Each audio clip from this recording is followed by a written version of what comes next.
This video will focus on the learning target of drawing those dot structures. This is the second segment that now will focus on drawing dot structures for covalent compounds. In order to understand this, you have to know how to draw a Lewis dot structure just for any given atom based on their position on the table. So for column 1, all those alkali metals, they'll have just one dot on them.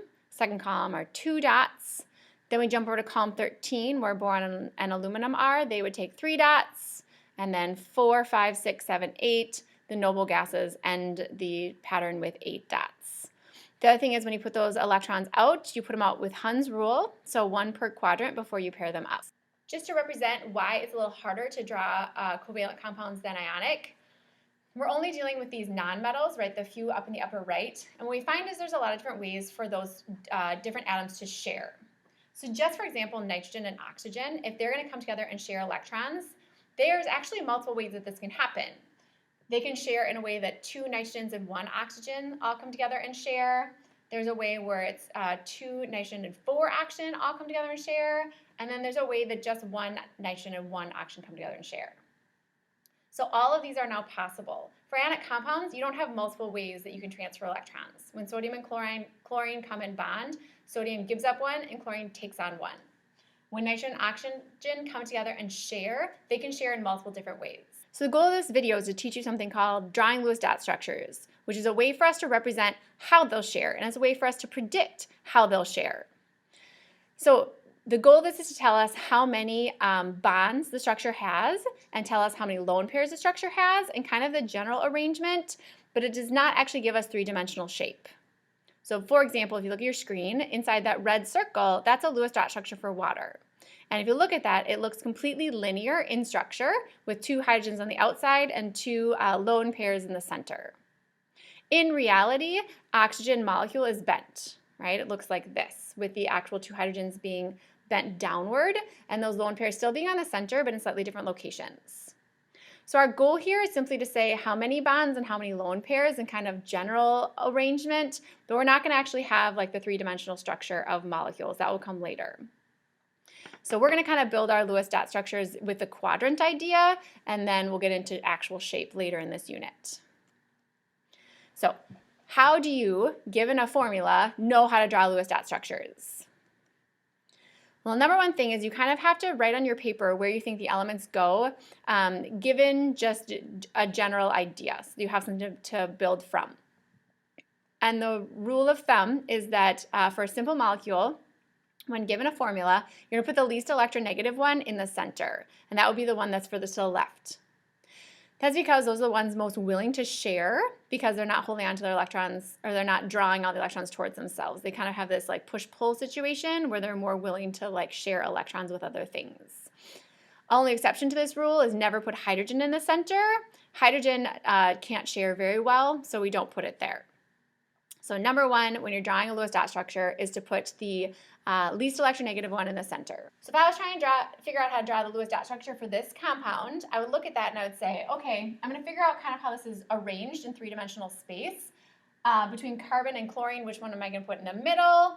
Well, carbon's furthest left of my table, so it's going to go in the middle. From there, you take all the other elements given to in the formula and you put them around that center in quadrants. So we're not trying to build lines.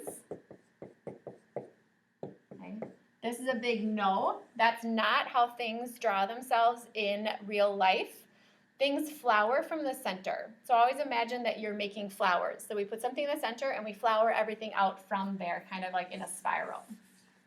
So carbon then would go in the center and all the chlorines would flower out from the center in the different quadrants. The next step to figure out how to arrange this Lewis dot structure is to do some math. And that math will allow you to know how many bonds and how many lone pairs this structure takes on. So how do I figure out how this thing is going to bond together? I do some math. Okay, so step 1, I count up the total number of electrons once these are all bonded together that the atom would want. And the way it works is everything wants 8 except for hydrogen, which wants 2. So if I look at this, I have 4 chlorines and 1 carbon, so 5 total atoms. And all 5 want a total of 8 electrons. So 5 times 8 then would be 40. So that's how many I want. The next step is to count up how many electrons these atoms are actually bringing to my party. So essentially I'm counting up the number of valence electrons that each one has. Chlorines each have 7, so I have 7 times 4 for 28. And then carbon brings 4 to the party, so that gets me a total of 32. Once I have my count, my next step is subtraction. So when I take what I want minus what I have a difference between 8 electrons. So I'm going to need to share 8 electrons in order to satisfy these atoms. 8 then divided by 2 will be my total number of bonds that I need to have, which would be 4 bonds then. And then to figure out how many lone pairs I will end up with, if I come to party with 32 and I'm going to use 8 of them, subtracting those 2 then tells me how many lone pairs I'm going to have. So 32 minus 8 is 24. Divided by 2, I will have 12 lone pairs. I take that information back to my structure and I make it work. So 4 bonds. Number 1, everything has to be bonded to the center. So those are my 4 bonds. Now I have 12 lone pairs, or 24 total electrons left. I simply start on the outside and start putting them out in order to satisfy my octets. So I'm going to need 3 sets of lone pairs on that chlorine to make it so he has 8. So this bond gets counted for both atoms. So now this chlorine has 2, 4, 6, 8. If I put 3 sets out here, this chlorine has 2, 4, 6, 8. If I put 3 sets out here, this has 2, 4, 6, 8. If I put 3 sets out here, that has 2, 4, 6, 8. So I've put out now 12 sets, because 3 times 4 is 12. And my middle carbon is also fine, because each of these bonds, because the electrons get shared in both directions, get counted for carbon. So carbon has 2, 4, 6, 8, because each line equals 2 dots. So that's how I figure out the dot structure for this guy. It's a pretty easy one. I probably wouldn't need all this math to figure it out, but the math helps. So let's do a slightly more challenging one, which is carbon dioxide. So for carbon dioxide, again, I put the most electronegative one in the middle, the carbon, and then I would arrange the oxygens on the outside. Now, a hint would be, in general, life arranges itself symmetrically from the center. So I'd put my oxygens out like this. If you did it slightly different than that, it wouldn't be wrong, but that's what I tend to lean towards. Okay.